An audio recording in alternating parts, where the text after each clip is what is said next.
Ngiyabingelela bazalwane kwelihle igama lomfolo wethu uJesu Kristu waseNazaretha, inkosi yamakhosi ephilayo kuze kube phakade. Yafa yavuka, isona sizathu esenza ukuthi sikholwe uJesu Kristu, ingoba wanqoba ukufa, wanqoba ithuna, uyaphila. Isona sizathu esenza ukuthi umoya wethu uvume ukulahlekelwa yikho konke, as long sibambelele kuye uJesu, as long sihleli kuye, noma ngaphela konke okunye, kodwa masikuye sinakho konke. Sibingelela kwelihle igama lika Jesu bazalwane. Ngiyafisa ke kule video sibheke igama elithi mentor. Sizwile abantu abaningi bebiza abanye abantu ngama mentors abo. Sizwile abanye abantu bezibiza bona ukuthi bangama mentor abanye abantu. Mhlambe ke ngithanda ukuthi igama sibuye sithi ukulibheka noma silazi lisho ukuthini, silicubungule kabusha, kodwa sinomqondo wokuqinisekisa ukuthi ngakube lokho elikushoyo, ngakube kuyilokhu yini ngempela ngokwezwi likaNkulunkulu okuyikhona. Ngokwe dictionary, mhlambe nawe ungayicheck ke dictionary. Incazelo noma incazo engitholile igama elithi mentor lisho ukuthi is a wise teacher, a wise and a trusted teacher. Umuntu oyimentor umuntu ohlakaniphile futhi othembekile, onguthisha. Uthisha ohlakaniphile futhi othembekile. That is mentor. Just a general definition of the word mentor. Umuntu uthisha ohlakaniphile futhi othembakele. That is mentor. So uma ngabe umuntu ethi ngiyimentor, uzisho ukuthi uthembakele. He is angathenjwa, umuntu ongathenjwa, and umuntu futhi ohlakaniphile. Ngitheke mabe ngibuka leli gama ngicabanga ukuthi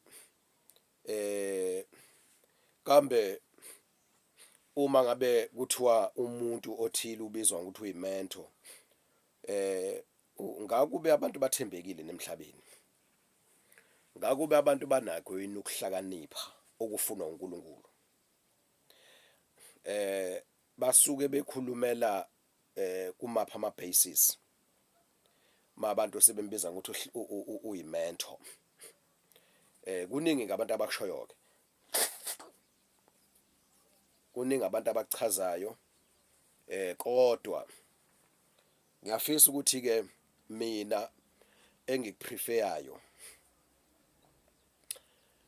engithema bengihlola ngathola ukuthi yikho engihamba ngakho ngikusebenzise. Angimboni umuntu ongathembakala noma ongathenjwa noma othenjwayo mina kweyami impilo ohlakaniphile ukudlula umoya engcwele. Holy Spirit is my mentor. Mhlambe ma umuntu ezothi ubaba uSibiya uyimentor yakhe lo muntu, angiziboni ngiqualifya ekuthenini ngingaba yimentor komunye umuntu ngingenaye umoya ongcwele, ngingamlaleli umoya ongcwele, ngingahambi ngokufundisa kamoya ongcwele, ngingahambi ngokuhlakanipha kukamoya ongcwele. Angiqualify ukuthi ngibizwe kuthiwa ngimentor uma ngabe ngingavezi izenzo nemiphumela yokuhlakanipha, ukuhlakanipha kaNkulunkulu ngomoya ongcwele. Ukuhlakanipha kukhona kulelizwe, abantu abadalwe uNkulunkulu, ingqondo abayiphiwe uNkulunkulu, bayakwazi ukuveza ukuhlakanipha kwabo okungadumisi kukhonza uNkulunkulu, kodwa okudumisa kuphakamise bona.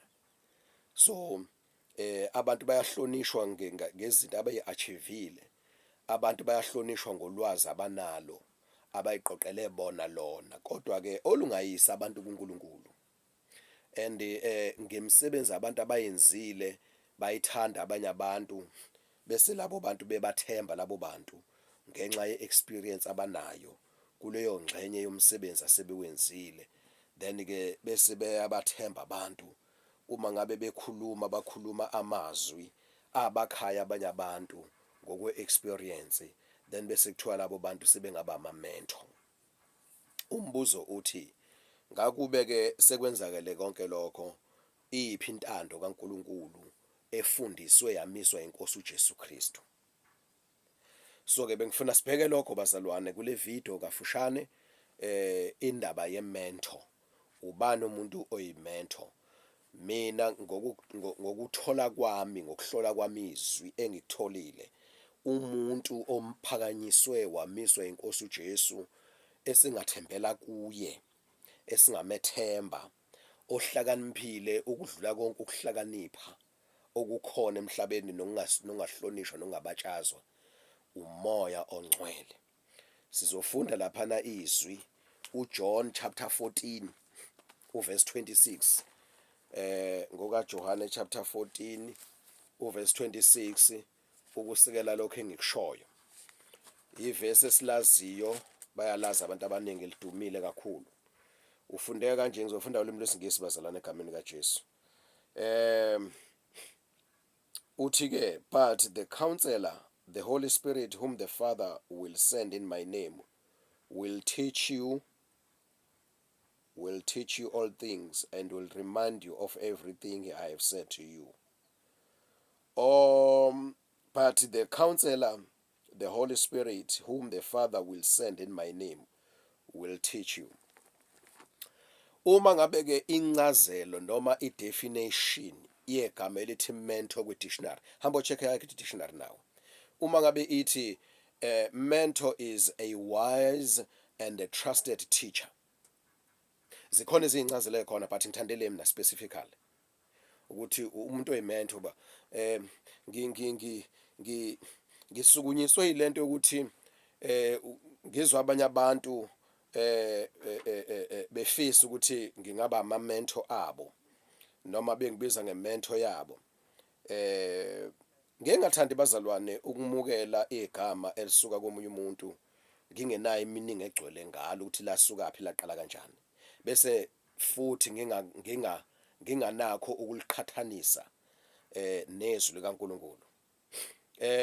Ngibazwile futhi abanye abantu bekhuluma ngami ukuthi ke kubalekile ukuthi ngibe ne-mentor.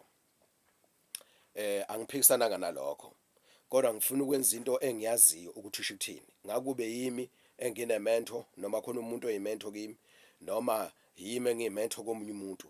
So ngiyafisa bazalwane ukuthi sikhulume ngento nje clear, clean, engeke isilahle ngomuhla wokwahlulelwa, futhi ehambisana ivumelane nesifundiso senkosi uJesu.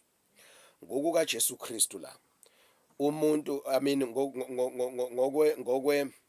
ngokwe dictionary, umuntu oyi-mentor is a wise and a trusted teacher. Now mase ngihlala phansi ukuthi ke wonjani umuntu o-wise and trusted, okwazi ukufundisa ezingeni lokuthi ahlakaniphe aphinde futhi athenjwe.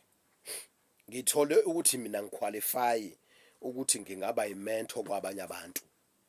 Uma ngabe kukhona umuntu ongaba yi-mentor kimi, ngifuna umuntu onemfundiso kaJesu Kristu, ogcwaliswe ngomoya ongcwele, ophelelisiwe kumoya ongcwele, ofundiswa umoya ongcwele, ongancekile kokwakho ukuhlakanipha ngokwakho uqonda. Then ke lo muntu ke ozofundisa ubuhlakani bukaNkulunkulu, ukuhlakanipha kaNkulunkulu okunguKristu Jesu.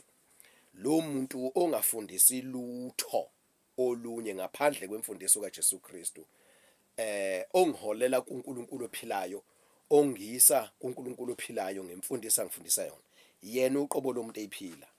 So ke angimtholanga umuntu kanjalo, futhi nama ngizitholanga ngiqualifya ukuthi ngingaba yi-mentor kwabanye abantu.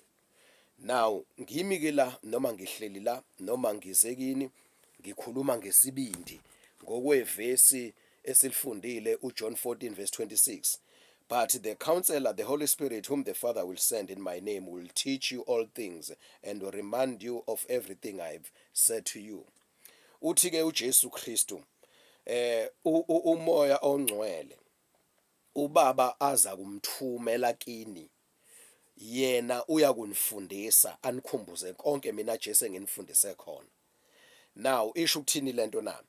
uJesu Kristu mayesehamba emhlabeni uyena obekade a wise and trusted teacher. Mayesehamba useya nominator uthi uyeza umoya ongcwele, hayi ngokwentando yakhe uJesu kodwa ngontando kaBaba. Uzothatha over iposition uJesu akade idlala yokuthi uJesu abe uthisha ohlakaniphile nesingamethemba. Na uJesu sesishiyane ke nalozo thunyelwa uBaba kithi umoya ongcwele. So ke bazalwane, ngicela ukusho ke nje kafushane kule video ukuthi ngethemba umoya ongcwele ukuthi uyimentor yawo wonke umuntu okholwa inkosi uJesu, ovuma uJesu Kristu abe inkosi. Konakele kangaka namhlanje emhlabeni sithathe amagama abezizwe, akhona ama mentor kuma business world, akhona ama mentor kuma field athile, kuma aspect athile okuphila. Kodwa when it comes to ukukholwa, there is only one mentor, and that is Holy Spirit. Ukhethwe wamiswa inkosi uJesu, wathunyelwa uBaba kithi ukuthi azosifundisa, asifundise konke.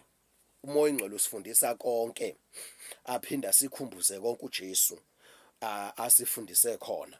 uJesu uthathe konke akufundisa, ukuthathe konke kuBaba. So ke angiboni bazalwane kunesikhala somuntu la onganconywa phakanyiswe athole icredit ukuthi he is a wise and a trusted teacher. Nawe nje mongahlala phansi ubizwa ngementor, ufundisa abantu uphelela kaNkulunkulu, ufundisa abantu intando kaNkulunkulu ephelele, izwi kaNkulunkulu ephelele elingaxotshwe nalutho, ukuhlonipha kaNkulunkulu okuphelele okuza ngomoya ongcwele. Uma ngabe wenze njalo ke ukuthi uholwa, you are being led by the Holy Spirit of the living God, umoya weqiniso, umoya ongcwele uyo okholelayo ukuthi yonke into eyenzayo empilweni yakho mawuyenza iba yisibonelo, abathi abantu mabesibuka babona bengakwethemba ukuthi wena ubafundise, ube uthisha ohlakaniphile nabangamathemba empilweni zabo. Awusoleki ngalutho, then ngingamukela ke lapho. Kodwa mawusabuye ube umuntu ohlala phansi abuko Manchester United, aphinde futhi ahlale phansi abuko Orlando Pirates, aphinde futhi aphakamise amaglass namakheke athi happy birthday, aphinde futhi ahambe ayorishisa ingane zakhe ezikoleni zabezizwe la kufunwa khona ukuhlanipha kwalelizwe, aphinde futhi athandazela abantu ukuthi abawufuna imisebenzi, then lo muntu bese kuthiwa uyimentor. Ngiyaxolisa abazalwane, ngiyadlula kulo muntu, mina ngiya kuJesu Kristu wavuka ophilayo, ngiya kumoya ongcwele esishiwe naye. Uyena engimethembayo, uyena ongaba uthisha wami, uyena futhi abantu engabayisa kuye ngibadlulise kimi. Mina ngiqualify ukuthi ngaba yimentor yabo abantu, kodwa ngingabayisa yena umuntu engimethembayo umoya ongcwele, abantu engabayisa kuye, engazi kahle ukuthi he is a wise and a trusted teacher. So angaba yimentor, amentorishe impilo zabantu. So ke kule video ngizophakamisa lokho, ngizophakamisa umoya ongcwele ukuthi he is a wise and a trusted teacher. So uma ufuna imentor ukhona umoya ongcwele, akashiyani. Uma uzofunda ngomoya ongcwele la uJesu ekhuluma khona ngaye, ushilo uJesu wathi uyakuba nathi kuze kube phakade. He shall be with us and he shall be in us, and uzoba kithi kuze kube phakade, ngeke azasishiye. So umoya weqiniso uma ngabe sefikile kuthina. So yona mentor ke lengicela ukuyiphakamisa egameni lika Jesu Kristu waseNazaretha. Uma ngabe kuthiwa udinga imentor, umuntu ozokumentorisha, ngicela ukukisa kumoya ongcwele, umoya kaBaba uNkulunkulu, umoya ukuphila, umoya weqiniso, umoya wenkosi yethu uJesu Kristu, the Holy Spirit of the living God. Ngicela ukukisa kuye iyona mentor engitholile iqualifya kulencazo mina ngokukholwa inkosi uJesu ukuthi a mentor is a wise and a trusted teacher. So ngicela ke ukuzomphakamisa umoya ongcwele ukuthi uyena muntu ongaba imentor kweyami impilo nakweyakho futhi impilo nabo bonke abafuna ukuhamba ngokumesaba nokumthokozisa uNkulunkulu ophilayo. Then ngicela ukusho ukuthi ikhona imentor. Abantu babe ngama mentor abantu, but uthini umphumela? Abantu abamentorisha abanye abantu bagcine benjani laba abamentorishwayo? Laba abamentorishayo bona banjani bona? Bakuphi njengamanje? Mhlawumbe uyayizwa le video uqale nini ukumentorisha abanye abantu, then istate sabo abantu abamentorishayo banjani? Ngakube sebeyamfuza uJesu, sebeyafana noJesu, sebe lento uJesu ayifunayo, lento uJesu abayiyo, lento uNkulunkulu uNkulunkulu osezulwini ayifunayo. Yes, wena ubizwa ngementor. Yes, nani lo muntu nimbiza ngokuthi uyimentor yini. Ngakube unisa kuNkulunkulu ophilayo ngokwentando yakhe epheleleyo na. So ke bengithi angidlulise lokho nje kafushane egameni lenkosi uJesu kule video ukuthi imentor engitholile abantu abangayithemba ehlakaniphile eyuthisha weqiniso umoya ongcwele. Amen. Siyabonga egameni likaJesu.